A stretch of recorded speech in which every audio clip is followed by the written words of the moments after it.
Hi, everyone, and welcome to the Fringe North podcast. My name is Caitlin Townsend. My pronouns are she and her, and I was the project coordinator for this year's festival. And I have with me here today Dee Dee. Dee Dee, would you like to take a moment to introduce yourself and let us know who you are? Of course. Thank you for having me.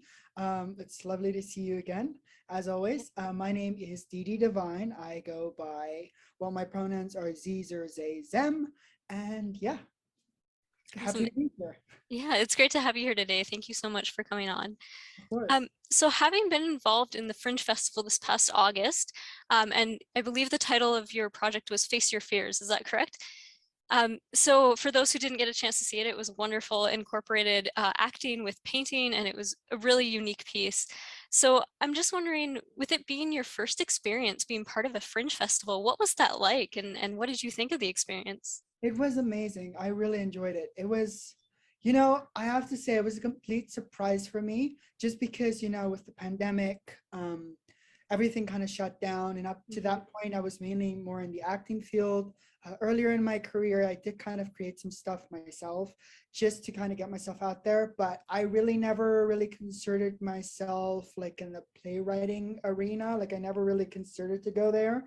And then the pandemic sort of happened, and it's been like a couple of, it's been a while since I've done something creative. And then just this opportunity came to kind of create this piece through like sort of a workshop collaboration with some wonderful people in Toronto with a small little theater company. The name's not coming to me now, but I will try to remember it in a second. And then from there,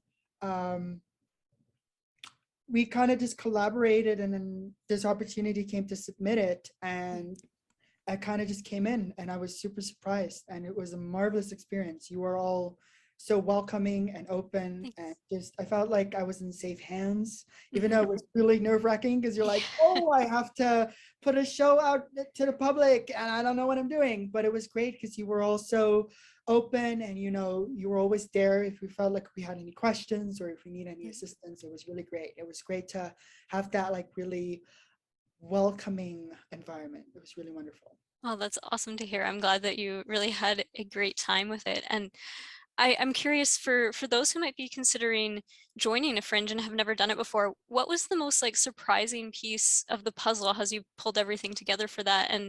And what advice might you give to someone who's considering joining but not sure like if it's for them or a little bit scared or fearful to take that first step?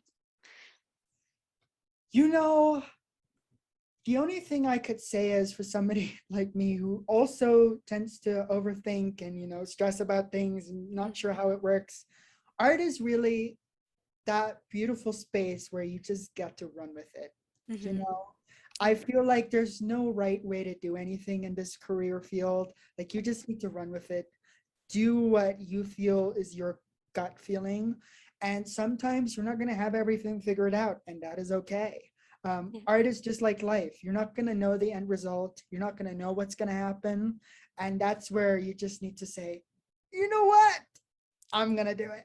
Mm-hmm. And so for anybody out there who is not sure, they have something in their mind, maybe a play or a piece or anything, or they want to do something and they just don't know. I say, do it. The worst thing that can happen, it doesn't work out, and you learn something from it, and maybe moves you into a different direction. Mm-hmm. But at least try. You Yeah. know. Yeah, for sure. And what was your favorite part of the experience of this year's festival and being involved in it? I loved, so we had a meeting with all of the participants, and that was really nice because it felt like I got to connect with other artists, and I got to meet other people and see what other people were up to. And that was really inspirational to me because I love to draw from people. I'm very curious about people. I mean, I've Yeah. grown in so many different places, grown up in so many different places. So I'm very fascinated by people and I draw from them. So it was just great to be kind of like in a virtual space with all of these different personalities, and we were able to just sit down and talk and ask questions and not Mhm. have the answer together and just feel like feel like a community, and that was really special, just to feel like you have a space where other like-minded people can come together and say, we are in a lockdown, this is a hectic time, what Mhm. have you been up to, and then just have that space to talk. That was really beautiful. Yeah, that's awesome. Yeah, and what did you find most different about like the fringe world as opposed to some of the art that you've created in other spheres before? Well, I've done some, I mean, primarily up to that point, I've done mostly theater, and then I kind of dabbled more into the film world for a while. So what was more fantastic about this is it felt like it was a whole new experimental space where, like, we could just try anything Yeah. and see what happens. And that was really beautiful. I mean, the whole part of this play that was being created, Face Your Fears, was just me and Kyla Yager, the other wonderful artist that I worked with on this project, a marvelous abstract artist based both in Toronto and New Orleans. Is that we sort of created chain reaction of art from each other. And then out of that, this project grew. And that was really beautiful to see, just to sort of, have all of this energy and Mhm. creativity jump off of each other. And that's the heart of anything that you do as creative, is that it's just jumping with energy. Mhm. Yeah, for sure. Oh, that's awesome. So since the festival in August, it's been a few months. I'm wondering, do you have any other art that's on the go now, and what do you have art project wise happening? The last couple of months have been quite the journey.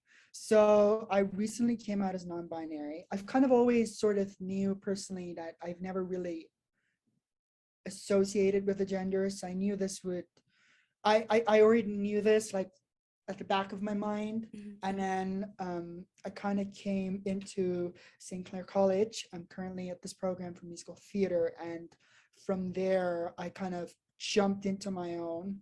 And so from there, I'm now inspired to kind of write about that process. And I'm Nice. coming together to write a piece at this time, kind of my journey of coming out as non-binary and kind of seeing how the world has kind of opened up and how I've opened up to the world, Mhm. and definitely how that will influence my work. Um, as I'm really excited to explore that and see what happens with that. That's awesome to hear. That's really exciting. So, with the project, you're at the very early stages, then it sounds like you're just in the writing process. And what is that looking like as a whole? So, are you doing the writing and then planning on doing the acting as well? Or like what, or do you even know at this point, I guess, because it's so early on, but Well, okay, well, that's a fantastic question. And before I answer that question, just literally, I think back in October, I wrote a piece called 6 Feet Under. It was a short play that was premiered over at Emerson's Art Theater Company, which is based in Hamilton, Ontario. And it was a sort of a horror piece. They're doing this is their second annual Fright Night project, where they have like a series of plays premiering during Halloween. And so that project premiered there. And what I learned out of that process personally about myself and how I work is that I very much write like an actor, meaning that mm, when I write, I literally think of a personality type, not so much as a look, but just a personality type or trait. And then from there, I will think of another one that I would think, oh, that'd be interesting to kind of place there. And then I would sort of have like jump into each between characters, and I'll have like a discussion with them by myself. It looks totally a little crazy, but it's fine. And then from there, I would then write as I go and write out a scene or a script. That's kind of how my process is. mhm. Or sometimes it's the silliest thing. I could just put a cup down and I would go, oh wait, and then an idea would pop up, and then I'm like, okay, I need to go right. Where's my laptop? um so that's interesting. And within particular this play, I do want to mention, so it was really interesting to write this. So it was the premise of this particular play was there were three characters, and I cannot remember my own character's name. That's great. But essentially, there were these two best friends, and they were in the middle of the woods in the night, and they're trying to bury somebody. And so what was interesting is I named each of the character after a personality trait, because I find that this industry is still so focused on looks, and I just feel like that needs to just go out the window. Yeah. And so what I really wanted to do with this particular project is, instead of like having a specific look, whether it be gender, ethnicity, or anything else, physical trait, I wanted to focus on personality. And I think I think that's a really great direction to go into, because I want to open up the door to everyone. We really need to start casting and writing roles for everyone, because there is such a diverse group of people that we're literally cutting off when we're kind of going, oh, character has to be this age and this height, with this eye color, with this hair color, with this, it's just like a list of things. And I'm like, well, now you're just cutting everyone off, and you're kind of going for one look, and so with this piece, I wrote these characters as personality traits, which is, I have to say, something I haven't done. This is the first time I did that, which is really fun. And so I wrote these characters. I believe the one character that was getting buried was Nakam.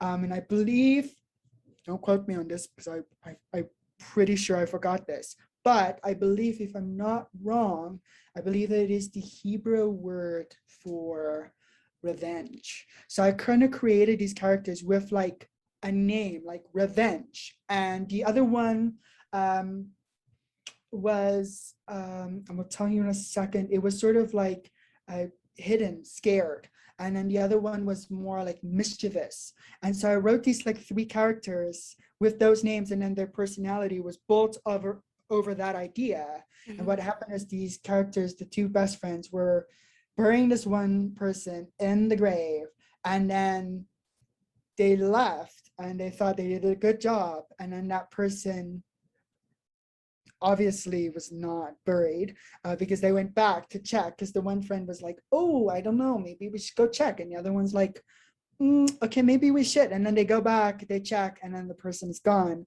and then a whole situation happens.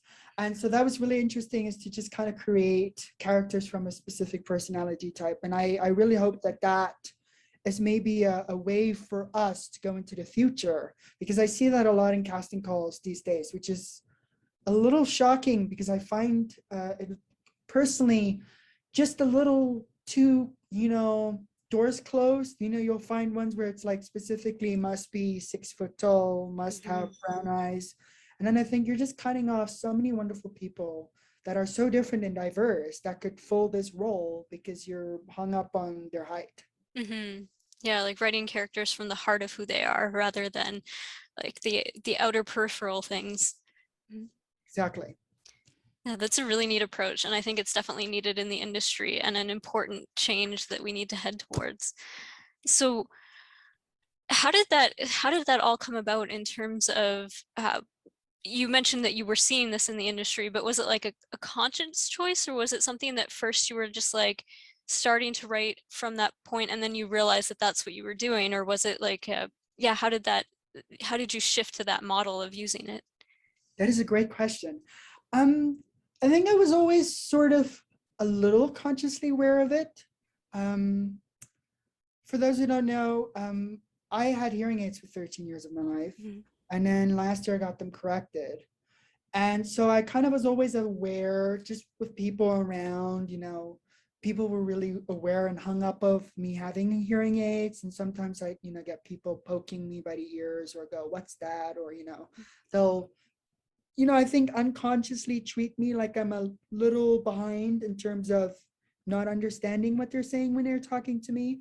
So that was kind of always at the back of my head.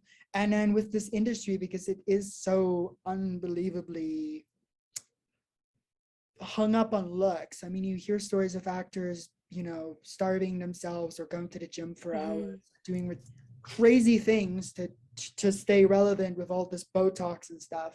So I kind of was really aware of that. But in just the last couple of years, and particularly what I find is when I see the casting calls, I see more and more like heavy descriptions on look.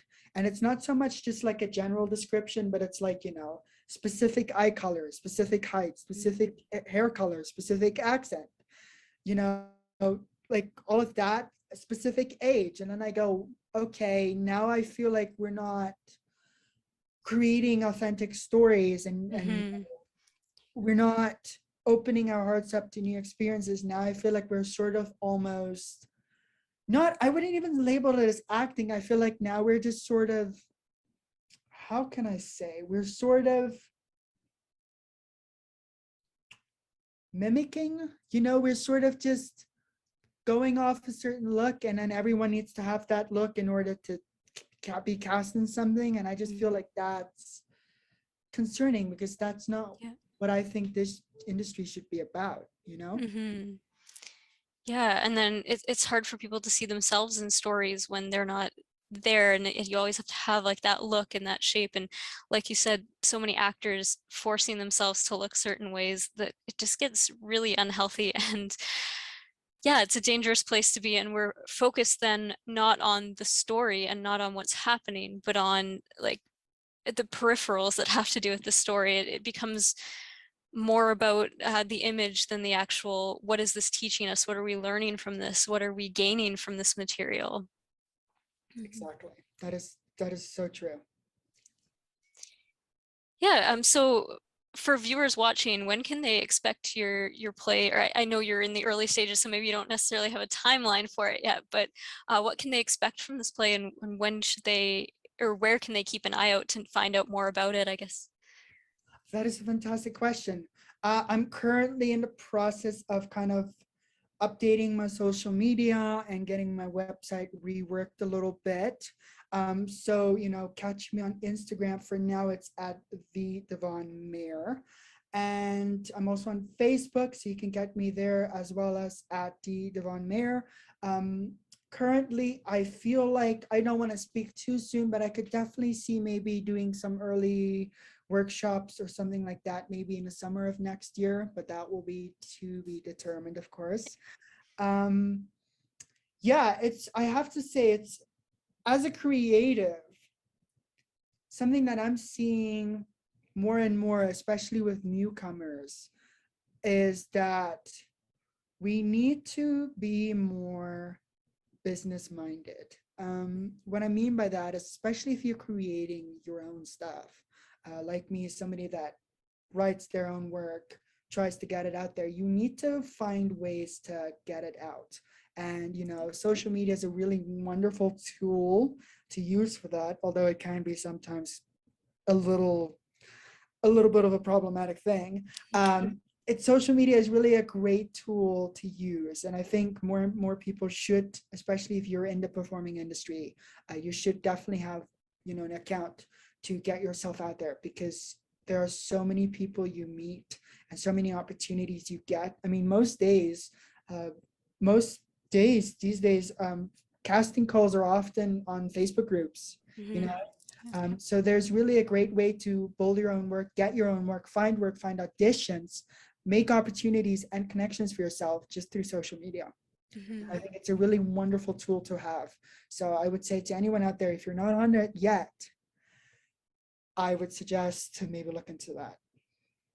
Yeah, and I think you make a good point about like that business mindedness, that it's not just having a platform to have a platform in the same way that you would use it for your own downtime, but it's that using it for that networking and connecting and letting people know and getting the news out there when you do have something that you want a product for them to like engage with, and so you have an audience for that play rather than it just being the play itself.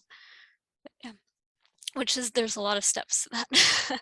And That's true. And as somebody who is an actor and is a writer, there are a couple of skills to juggle there too, because the process is a little bit different. I mean, as an actor, you go out there, you look for auditions, you audition, and so forth. But if you are a somebody that creates their work as well, especially in the indie world, where you you have to go with smaller budgets, or you have to go with smaller spaces. You're trying to figure out where you can put a project on. It is very vital to use social media because it's a great thing to use. I mean, that's where I found out about, Fringe North Festival. That's where I found out about the opportunity to workshop this play in the beginning was Instagram. So, it's a really great space, especially if you're connected on the right pages to kind of find out about these things. And then you're able to, from there, go and, create opportunities, because that's what this business is. I mean, I mean, I don't want to speak too soon, but I think most times you could say the most successful people in the industry are people who also create their own work and make their own opportunities. You're not just sitting and waiting for the phone to ring. You're actually going out there and you're grabbing life by the hands and you're saying, okay, I have a story to tell. Where can I tell it? And it doesn't have to be a big budget thing. It doesn't even have to be a big thing. It could be at the back of your house in the in the back of the house on the grass, or it can be just in your room on a camera. Just film yourself and make a web series. It could be the smallest thing, but I bet that 9 times out of 10, even if maybe 2 people sees it, it is better to create something and have those 2 people see it than you just waiting by the phone. Yeah.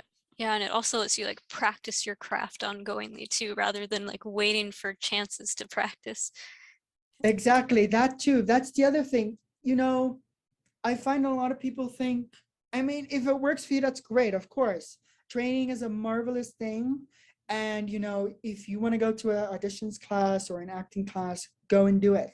But training also can include also doing it outside of class, making your own stuff. There's the saying, and I find it ironic just because, and I'll tell you why. There's this saying, and one of my other acting profs told me this when I was back at Seneca College. He said, brilliant man, Michael Harms. I love him to bits. He's really a fabulous person. And he said that takes about 10,000 hours on average to become a professional in your industry. And the reason I want to say, I personally don't see it that way, because like life, this craft is a lifelong commitment. And I don't think there is a way to be perfect at something. And I think the most brilliant artists out there in this industry are people who are, even though they are highly revered, highly experienced, highly qualified, they're always finding ways to go, where can I go from here? Where can I push it? How can I grow? How can I get better? How can I improve? And that is, for me, the most interesting thing. For example, if you look at actors like Angela Lansbury or Helen Mirren, they've been around for decades and they've been working, but they're continuously still pushing the bar and going, okay, what else can I make? What is a role I haven't played? What is the story I haven't told? And I think that is a really marvelous approach to have, not just in a creative industry, but just in life, to go, what can I learn? What do I not know? And I think if we all take that approach to life, we can open ourselves up to so many new experiences, and we can open ourselves up to learning, about each other and about life and about different communities. And I think that, my hope is will bring people a bit more together.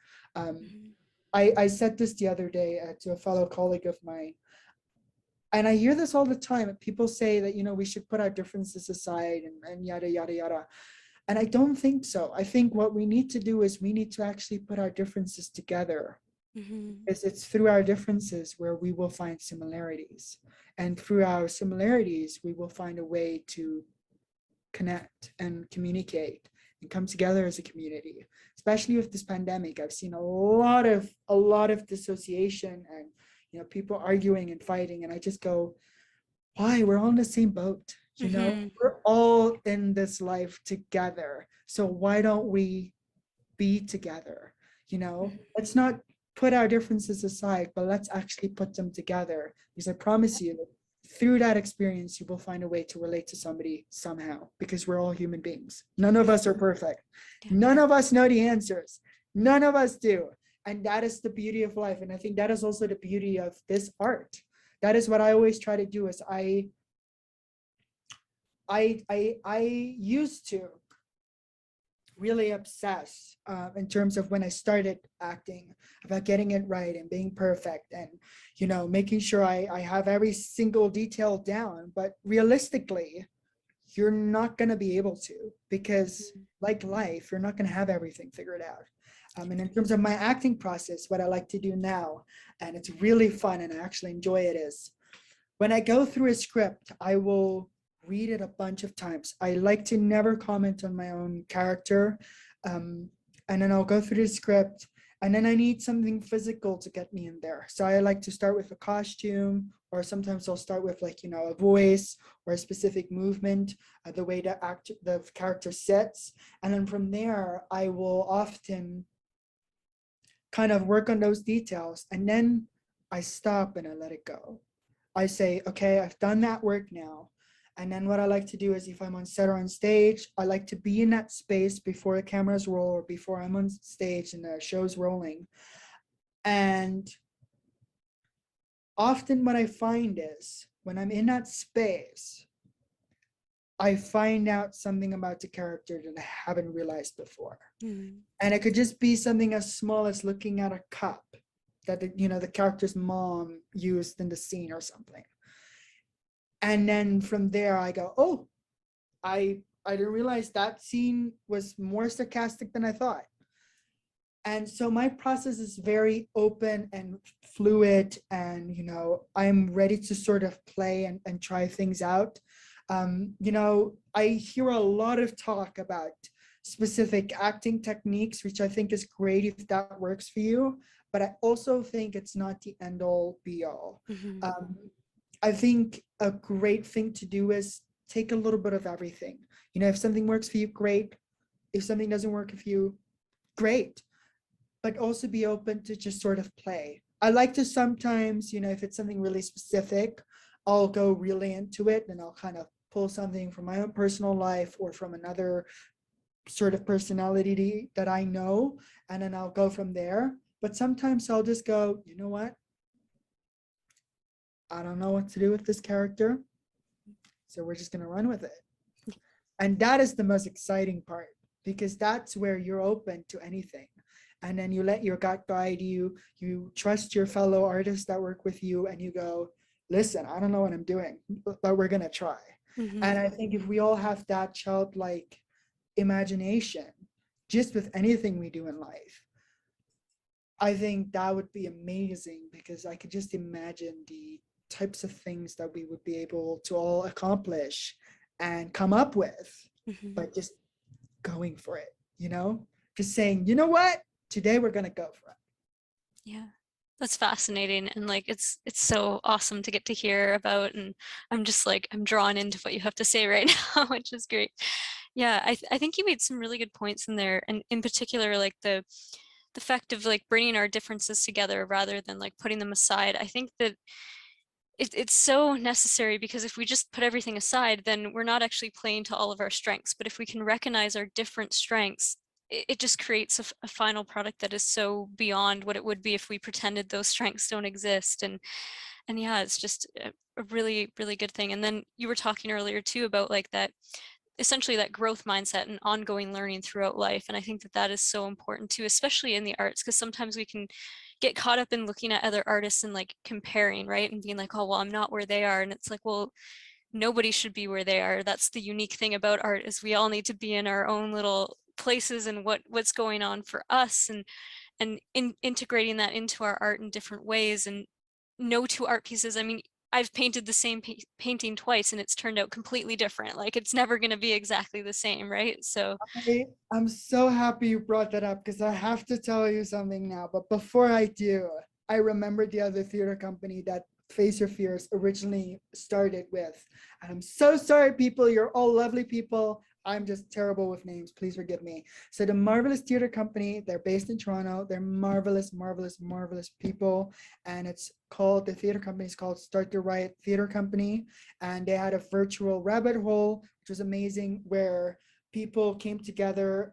What was essentially you submitted an application of like some ideas you had for a show, and then um, often what would happen is then um, they would bring people together to work who had similar themes to work together. But then what happened with me and Kala is that we originally thought that they put us together, meaning that we had to do a show together.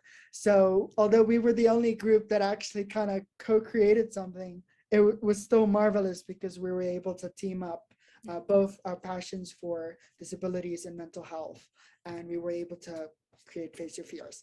Now, that being said, forwarding again, my bad. Yeah, I'm so glad you brought this up. So I'm in a really unique space right now because I'm in a musical theater program. And when I started the training here, I kind of unlocked sort of a different voice that I didn't think I have. Opera was always a big passion of mine. I just never thought I ever really do it.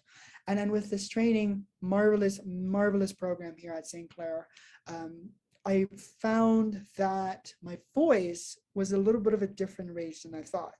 So then I found out with various discussions with my prof that I'm a countertenor. So for those who don't know, that's like the highest male registered voice. That's essentially like a male alto. And that falls more in the line of opera. So, it was really interesting to have this experience because I found myself comparing myself to my fellow students a lot because I'm like, oh, they're so ahead. And oh, oh, they have such a beautiful voice. And I'm still trying to figure out mine, what's happening. Oh, and you kind of get into that space where you're comparing yourself and you're like, no. And I think it was really good for me to have that experience because to anybody else that has that experience, I want to say, you're in your own journey. Mhm. In this industry, there's really no way it's really hard to compare and to contrast for something that works because sometimes it will work for somebody and sometimes it won't for somebody else because we're so different. We Mhm. all have different experiences. We all come from different backgrounds and we all see things differently. And I think that's where instead of conforming to this industry standard showbiz stuff, we should just come into our own and be authentic Mhm. and be ourselves and, just enjoy the journey because this is what it is. The journey. It's a never ending journey where your brain is going to go, be perfect. And your heart's going to go, no, sorry, I can't. Uh, and it's just going to be a constant fight. And that is okay. Um, so yeah, I went through that experience and now I'm kind of going into the direction of opera and I'm seeing what other options are for me in terms of training for Mhm. for that specific voice range. But again, I would have never known that if I just didn't jump into it and I just went with it, Mhm. you know, and be open to exploring different pathways. And that just was a pathway that kind of opened up for me. So for anyone out there, I would say don't compare yourself, just Mhm. be you and be open, you never know if you go for it. The worst thing that can happen is that it might actually happen. You know what I mean? Like I always dreamed opera would be a thing. So and now I have an opportunity to explore that as a Awesome. pathway. And I think if we all take that approach and we are open to things, we can accomplish so much. And that's what Mhm. happened with me. I am an actor and I love to act and I always forever will. But just through taking opportunities, I've also discovered my love for playwriting and screenwriting. And I've been Mhm. able to create some really fun stuff and really amazing experiences. And I hope that it helps people. And that's really what I want to do is just create stuff and help people. And although there are different facets, in many ways they are very similar. Mhm. End of the day, we're telling a story. Whether you're doing costuming or you're doing the lighting or you're on camera, or you're the production assistant, or you're the director or the assistant director. In some form of way, we're all telling a story. Mhm. And that's the heart of what we do. And without all of those amazing crew people, none of this would happen. I Mhm. just want to say that, throw a shout out to the crew people, because I think they often get very unnoticed Mhm. because, you know, a lot of people go, oh, well, it's the actors and artists and blah, blah, blah. Yeah, but it's also the insanely talented crew people that spend thousands of hours building the sets, you know, getting the camera together, organizing the footage and everything, making sure everything is organized for the actor to show up on set and do their job. And Mhm. without that, none of us would be here. I can tell you that right now. I would guarantee it. None of us would be here. I just have Yeah. to Yeah. throw a shout out to them. And even that the framing, right? Because I noticed in there that you had said like there's the artists and then there's the crew people. Crew people are also artists, and I'm not saying it's specific to you because we all do it, but like why is it that we've created that dynamic where the crew people are not considered artists when where you turn a camera at a particular moment is an It's art. artistic You're decision? Yeah. totally right. You are totally right. We are all artists. I guess, you know, that's just a term that's been floating around, but you're totally right. We should just say artist because everyone is Mhm. an artist. I mean, I worked with some unbelievably phenomenal lighting people and Mhm. camera people, you know, cinematographers and lighting design people. And I go, my gosh, that is unbelievable. You Mhm. know, wow, that is just beautiful. So you're right, artists, and I think that should fall for anyone that's, you know, from the writing team to the tech crew, light, anything, even the production assistants. Those people are insanely talented, and they spend. It's literally a form of art because you your brain is so organized. Don't know how to do it. Your brain is so organized that you're able to run practically a set. And I listen, I can't even run. I can't even run my own room. So just that is just amazing. So you're totally right. They're all artists, and even, you know, people who really, if you think about it, you know, you just blew my mind. I'm sorry. I'm just taking a minute to myself. But that's so true.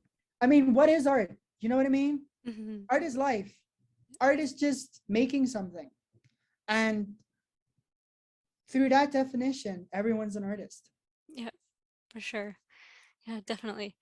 Um, I do want to jump back if you're comfortable with it, because we had we had talked about a little bit about your play and how your process of discovering that you're non-binary, and I'm wondering if you wanted to share a little bit about that as well. Yours. Yeah. Um, what can I say? I think everyone has their own journey. And the one thing I would like to stress to everyone out there, because I feel like as a societal thing, we often have sort of a bit of a list of what we should, you know, accomplish by a certain age, you Mhm. know, by 30, you should be settled down and have kids and, you know, have a house and yada, yada.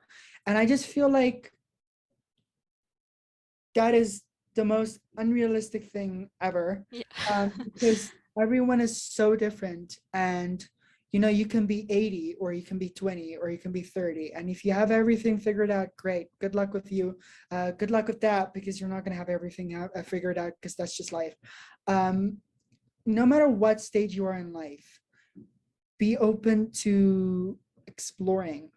And that's kind of what happened to me. I mean, I always sort of knew, I never really associated with a gender, but I was just always sort of out of where I grew up with. I was just really afraid of going there. And then when I came here into this program, I met some amazing people in my life, and I just went, you know what, life is too short. It's time. I mean, I'm getting to a point where I'm now 22. I need to live my life, and I need to take this risk because it's worth it. And I Mhm. just went with it. And I've the happiest I've ever been, because I feel like I'm just myself, and I don't have to dial anything down or conform to anything. And it's just been amazing to have such an accepting environment to be able to do that. Mhm. And I know for some, it is definitely very hard. I get that. It was definitely not easy for me either. But what I want to say to that is life is too short. You know, sometimes you just, even with all the risks and with all the hard times, it is worth it. You Mhm. know, it is totally worth it. And what I find is now is I was able to really help a lot of other people, even some of the profs, which was amazing.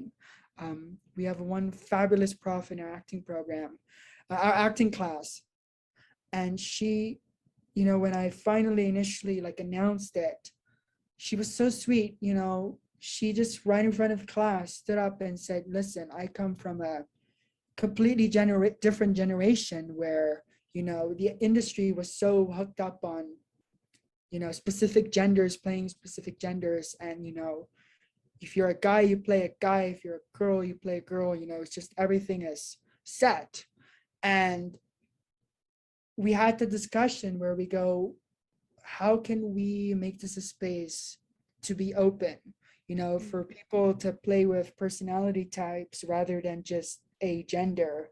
If you are, you know, no matter what your gender is, but if you are drawn to this character named Billy that's stubborn, then play Billy. If you're drawn to this character named Mary that's, you know, stressed and upset and a little bit cold-hearted, then pick Mary. And through that, we've been able to, the last couple of weeks, go through various scenes from various different plays. And instead of just looking at the gender of it, we were able to just say, okay, look, here's two different personality types. What are we drawn to play? And so that's been amazing to see. And I think if anyone would like to take a message away from this is, you have the ability to make the world a better place by just being you. Mhm. And I know it takes a lot of courage to do it, but it's worth it. And I've been able to learn from so many people, and so many people have been able to learn from me. And through that, we've been able to build a community and learn from each other. And if you think, if we take more of that approach into life, I could just imagine the things that would be able to learn from each other, you know? Mhm. Yeah, for sure. Yeah, there's two pieces that I want to touch on there, if you don't mind me Of course. diving in a bit. Yeah, like I really love that idea of taking like the gender out of characters, and it reminded me of earlier when you were sharing about like writing your personalities of characters rather than specific like looks too, because essentially it's getting to the energy of what a character is rather than the other add-ons that we put onto it, right? And like that central energy of if this character is really angry, like angry comes with a specific type of energy, and it's not so much about gender or embodiment of what that looks like, but like just feeling that energy and getting to play it out on stage versus trying to add on all these things. Um, I'm also curious too, like, because you mentioned about feeling like you had to like dial yourself down, and if you had to like if you had someone come up to you who was feeling that, like what would you, when did you first notice that you were doing that? And like how can someone who is feeling like they're dialing themselves down realize that like it's okay to turn the volume up? You don't have to do that. That's a fantastic question. Well, first of all, what I want to say to that is I grew up in a household that was very specifically, very, you know, very rigid, very black and white, meaning it's either is or isn't. You know what I mean? It's wrong and it's right. There's no in between. Mhm. There's a clear wrong and there's a clear right, and that's it. End of story. And I came out of a wholesale household that was also very gender based. You know, boys wear blue, girls wear pink. You know, boys wear jeans, girls wear dress, you know, sort of all of that. And then coming into my own, I realized that a couple of weeks ago, what happened was I kind of just had a really frustrating bad day because, you know, I realized it was early on, just like it was in the beginning of September, and I was so frustrated because I'm sitting in my room and I'm thinking to myself, and in this very room, and I was thinking to myself on the bed, okay, well, I'm 22 now. It has now been just I think about 2 weeks after my birthday. And I was sitting there and I go, you know, and I was thinking, just thinking of my life situation and feeling like I have to conform, and I go, but why? Mm-hmm. Yeah. Why? You know, and I think for me at least, something just clicked and I go, nah, life is too short. You Mm-hmm. know, life is too short trying to please everyone and trying to, because you're never going to make everyone happy. So might as well just be you and make yourself happy and live a happy life. And what I mean by that is meaning that you're not going to just come out and everything's going to be roses and daisies and amazing and perfect. That's not going to happen. But you're going to come out and you're going to be yourself, and you're going to find your people, and you're going to be able to teach other people things. You're going to be able to learn things about yourself. And that's where the magic is. And Mm-hmm. to anyone out there that, I'm sure people have gone through this. I've been told, you're too much, you got to dial it down, or, just be a little less, whatever.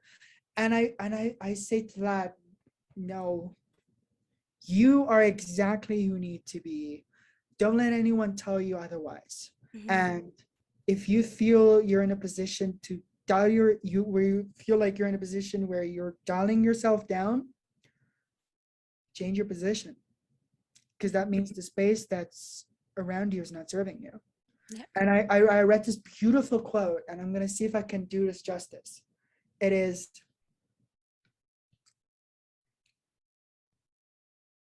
you cannot change the people around you, but you can change the people who are around you. Mm-hmm.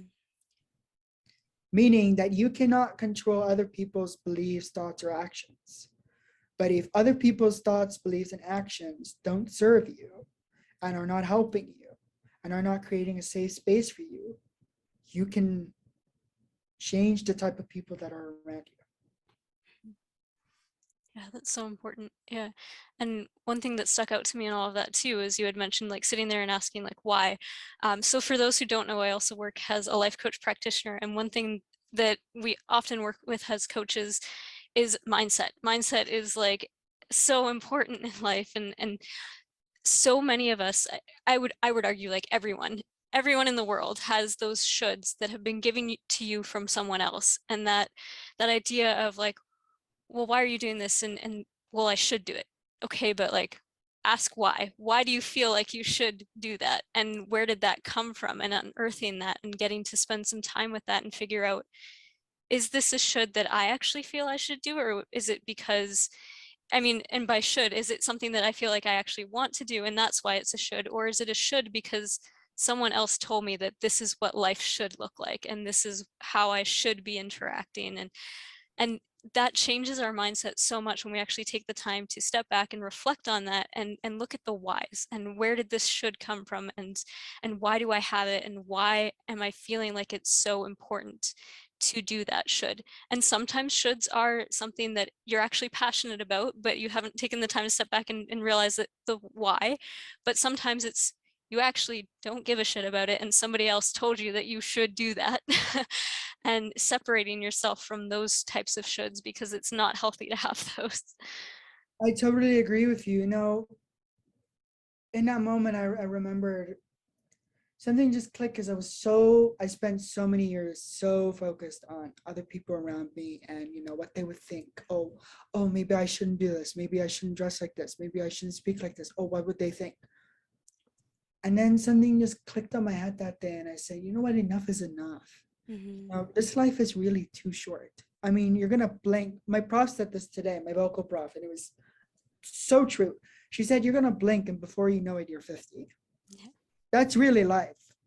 And instead of spending your time trying to please everyone or trying to conform to a specific way, I think it's so much more better to just live your life as yourself and be you you Mm-hmm. know and everyone, I think, gets to this point, and I think it's a part of growing up. You just get to a point where you go, I'm not going to please everyone. I'm not going to make everyone happy. Not everyone's going to understand me, and that is okay. I got to a point where I go, you know what? I don't have to explain myself anymore. I can just be me.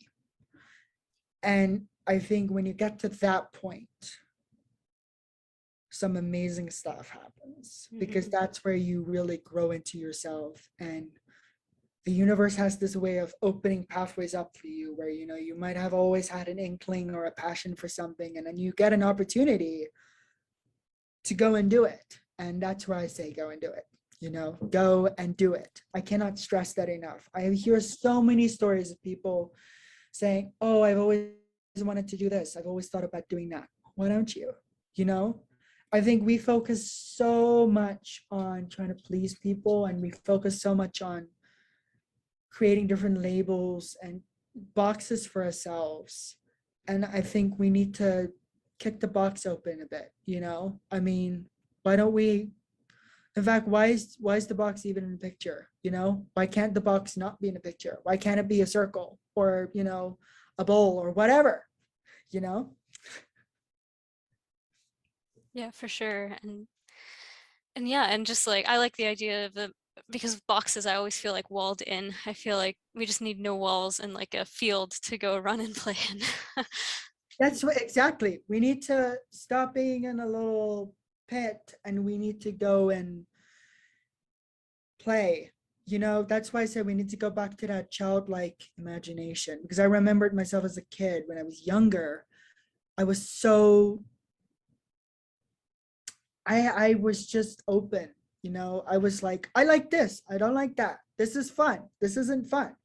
And then when the older I got, the more closed off and the more rigid I got, and the more sort of like on automatic pilot. That's kind of where I went. You know, I was just sort of shutting myself out and down from the world.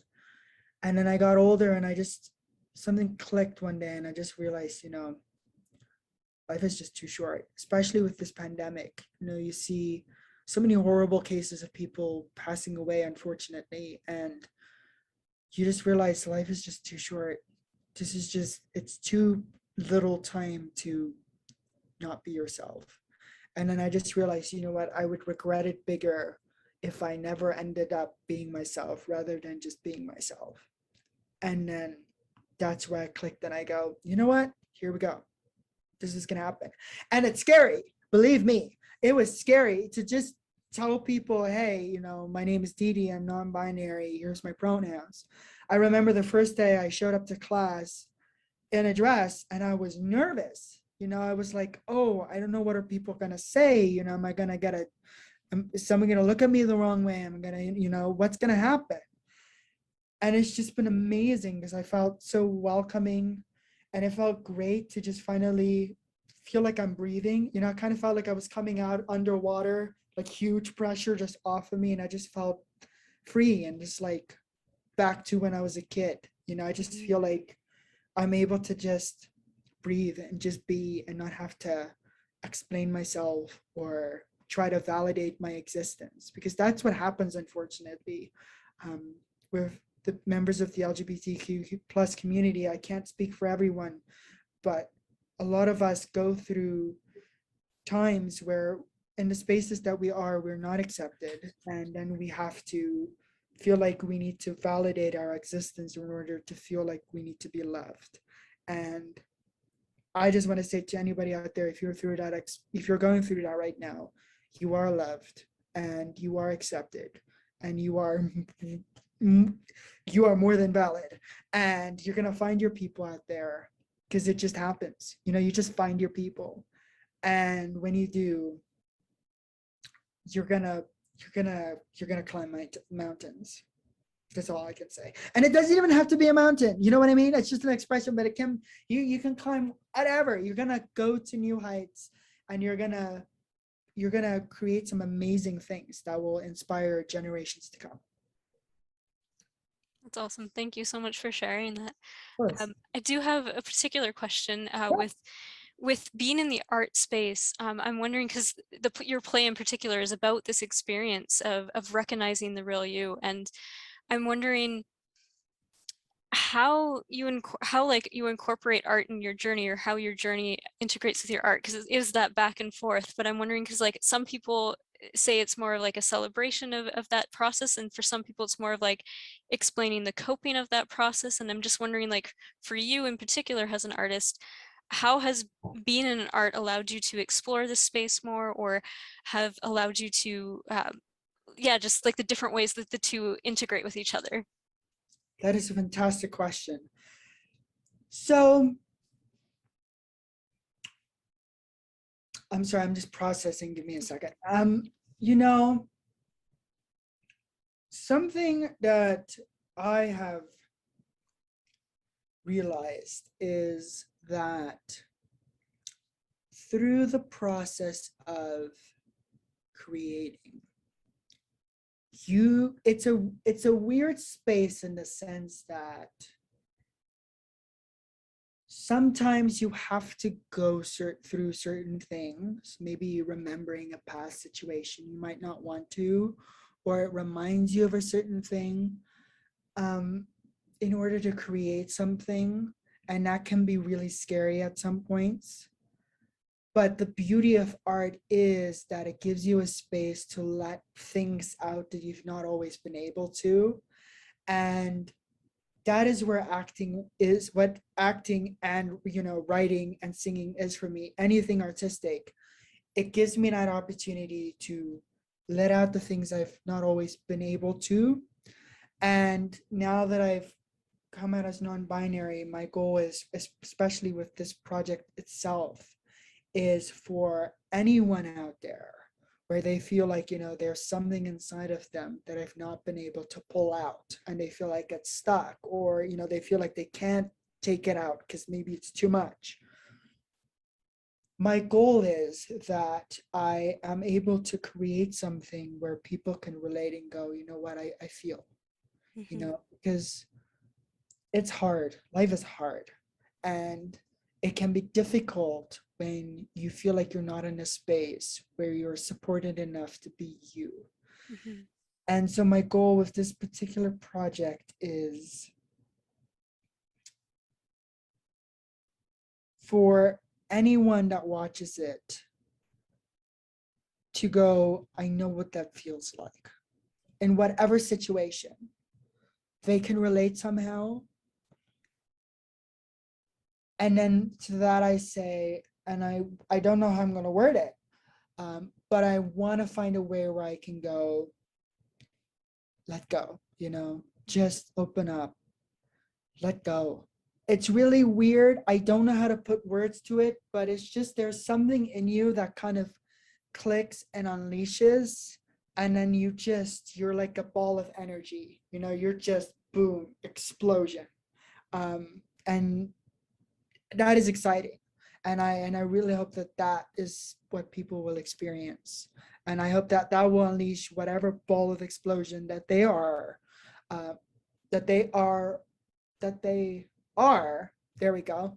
Took me a second. That they are, so that they're able to be themselves. Yeah, that's awesome. I hope that everyone who participates in watching your player in the workshops really gets a lot out of it. And even just sitting here talking to you today, I feel like I've gotten a lot out of it, and to be in that space. And I think we all as human beings just need that, like, permission to be us and to embrace ourselves. It's so important and often overlooked, unfortunately. That is so true, and it's so beautifully said. But that's, you see, that's where I say we don't need the permission. You Mm, know, yeah. we just need to be. Um, I come out of a space that was so heavily regimented, and you felt like you needed to ask for permission for everything, and permission to say this and say that and wear this and do that. But really, life doesn't start until you just start doing, you Mm, know? yeah. I don't want people to ask permission for them to be themselves. I want people to just be without any explanation. Yeah. You know? And that's what art is. It's just being. And sometimes there is no explanation. And that to me is what the beauty of life is. You just need to be, you know? You just need to be present and open and be willing to play And it doesn't mean that everything's going to be perfect or figured out or amazing. It will be hard. You will not have everything figured out.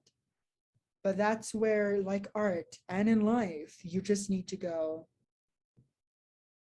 okay, well, let's do it. Mm-hmm. Yeah. Just let's do it. I think we need to, well, of course, with certain things, we do need to ask permission. But I think in terms of the grand scheme of being yourself, you just need to Mm. be, Yeah. you know? And if somebody disagrees with you or doesn't like you, you cannot you cannot change the people around you, but you can change the people who are around you. Mm-hmm. Yeah. And I think that recognition that no matter what you do, there's always going to be someone who's not happy with it. So trying to please everyone is never going to work. But exactly, because the thing is, we're all from so many different experiences and times and different opinions, and we view things differently. If for example, just to give you an example, if I ask for the both of, if you have two people in a room and you say, draw me your draw me what you think, draw me a circle that you're imagining in your head right now, there's going to be two different circles. And that's the thing, you're not going to ever get anyone to draw the same thing. And so, like art, as in life, we need to open up that space more for different people to draw different things, not just a circle, but whatever. You know, I feel like this industry, it is changing and it's getting better, but there is still so much more work to do in terms of equality and diversity and inclusion. We need to open up the space more. I there's a wonderful actor that I know in Toronto that runs a fabulous Facebook group called Smart Artists, and it's a marvelous group of anyone in the industry. If they're looking for advice, or she has like different themes for the day, so she'll sometimes say, here's some resources. Here's how to do a proper demo reel, a proper resume. If anybody's want to look into that, go into the Facebook group called Smart Artists and Smart Choices and join. You'll learn a lot. But what I want to say to that is, I made a post one day and I said, like I said, we are so focused on looks in this industry. And what would happen if we open up our tables to different people and different experiences? We're willing to go, here, I don't know you, grab a chair. Can you imagine the amount of amazing work that we'd be able to create and new connections we could make by just opening up the table and saying, here, join me. Mm-hmm. And I think that's what needs to happen, especially, of course, you can apply that to any industry, but especially in this industry that is so still very rigid on looks and specific requirements for a role. Because at the end of the day, if you think about it, there's not really a specific look or requirement to be a human being. Mm-hmm. To be a human being for me means that we're willing to fail, we're willing to explore, we're willing to be fascinated, we're willing to make connections, we're willing to admit that when we're wrong, or we're willing to say, you know what, maybe I don't know everything. And I think that needs to happen more. I think that needs to happen more. And so I find myself, the type of work that I am drawn to are often the things that go sort of against the grain. I love characters that are just so different than their surroundings, because that's how I've lived my life. I've been around so many different surroundings where I feel like I'm sort of like, I'm a gummy bear in a pool of golf balls. And I feel like we can all relate to that. And that's the type of things we need to focus on to build a community and build a connection and come together as society, because Mm-hmm. we're all in this life together. Um, I think the most detrimental thing that anyone can do, but I'm going to try to apply it more specifically into this industry, is to self-edit yourself. Because the art that you make is you, you know? You're not putting yourself aside or being something else. You are using you as the paintbrush or whatever tool you would like to insert in this sentence. And you are, out of that, you're creating something. And I hope that people will self-edit less. You know, I see it so many times. You know, actors are so concerned about, oh, you know, I didn't book this role. The casting director didn't like me. Didn't like my look. Maybe my acting was not good enough. Whatever the reason, look, there are thousands of people in this industry. And even on auditions, you know, a casting director can only pick maybe a certain number of people. So instead of focusing on getting it right, or whatever even right is, or trying to conform to something, what you think is the right answer, just be you. Mm-hmm. Just be you, because there's nobody out there like you. There really isn't. You know, we're all unique in our own way. And once you recognize that, everyone else around you, it won't matter. You Mm-hmm. know, the noise won't matter. I see it always, actors comparing themselves, and they're like, well, you know, I'm 20 and this actor was 20 and they've had more successes and I haven't. So what? That doesn't mean you're not going to get anywhere. You know, we're all on this different journey, and there's no timeline in this. There's no timeline in life. We're not in a microwave where we push, you know, 30 seconds, and when the 30 seconds is over, it's it. And if the potato isn't hot, then oh, well, you mess up, you're done. You know what I mean? Like, Yeah. we are so many different experiences and ideologies and backgrounds and all of that, and on so many different pathways. And instead of just trying to figure out what worked for other people, see if it worked for us, just be you. You Mm-hmm. know, I've come to realize that I am fortunate to get opportunities because I'm just being. Mm-hmm. I'm willing to meet new people. I'm willing to go for it and not self-edit myself and say, oh, maybe I shouldn't do that, or maybe I should that, or I'm not sure if I can do that. And I think if we all did that more, we would, I can't even imagine what could happen, but I could just imagine it being something amazing, you know? Mm-hmm. Yeah, and you had said a sentence like way earlier about like how your heart will never let you be perfect, I think was the phrasing of it, right? And I think the idea here is essentially don't obtain like this idea of whatever perfection looks like over here, but be the Well, perfect you. And if you're the perfect you, like that is the new definition of perfection, like, or not new definition, it is the true definition of perfection, right? And exactly. And you know, I even saw that today. I was in class for ballet, and my prof, marvelous woman, she's just so funny. She's just so fantastic. I just love her so much. She just often will kind of create these little imageries to kind of compare certain ballet positions with each other. One of her favorite thing to say is, you know, because she's teaching us a specific form of ballet in this class, not to say that the other ways of doing it is wrong, but she goes, you know, it's like saying, in the context of, you know, because we're learning, I believe it's Cicchetti, I might be wrong, but it's Cicchetti. That's kind of the philosophy we're learning. But some other more seasoned ballet dancers have learned other things and other classes from other teachers. And she goes, it's like saying, you know, it's like if you go to France, you're going to be cooking with butter. And if you go to Italy, you're going to be cooking with olive oil.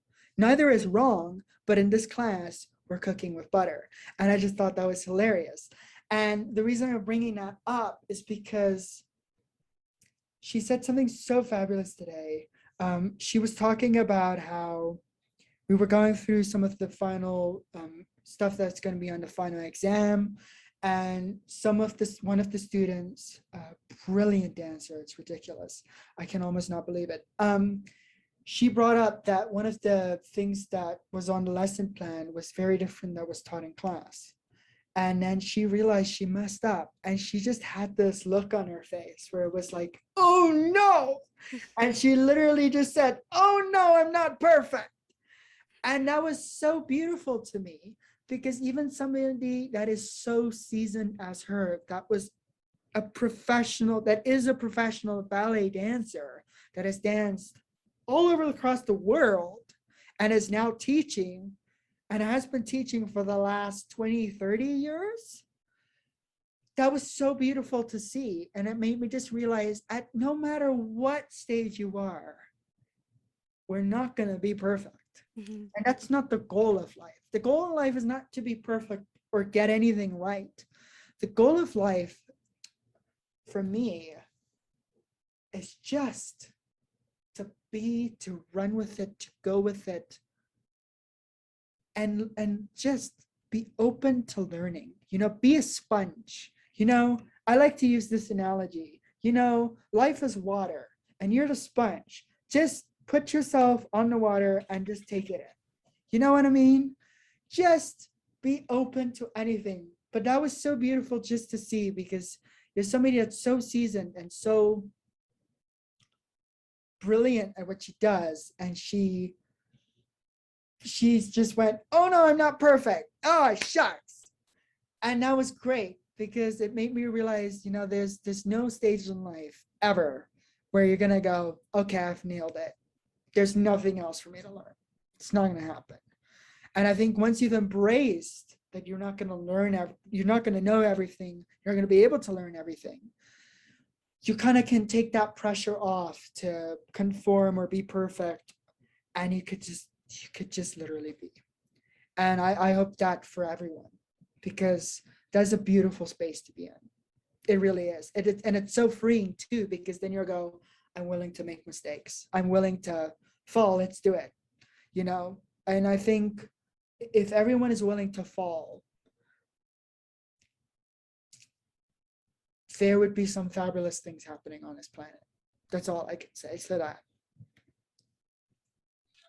Well, that's awesome. Thank you so much for your time today. My dog, I don't know if you can hear him, but he's whining, so I think we'll have to wrap things up, unfortunately. But thank you Sure. for sharing all of your wisdom and your experience. This has been great to get to spend some time together today, and we just really appreciate you, Dee Dee, and your willingness to come on the podcast. So thank you. Thank you so much for having me. Yeah. And it's been truly a pleasure and a great time. And I thank you for all the fabulous questions you've been asking, Caitlin. It's been really great to be able to talk to you again. And I'm sure we'll stay in touch. And Oh, for again, sure. thank you for everyone that's been listening. Mhm. Yeah, I want to thank you for this wonderful opportunity. And I hope that everyone has a wonderful rest of the night. And I am sure that Caitlin will stay in touch. Yeah. Thank you again. Thank you very much. And thank you to our viewers. Merci, miigwech, gracias, and have a great day. We'll see you all again on the next episode. Bye. Bye.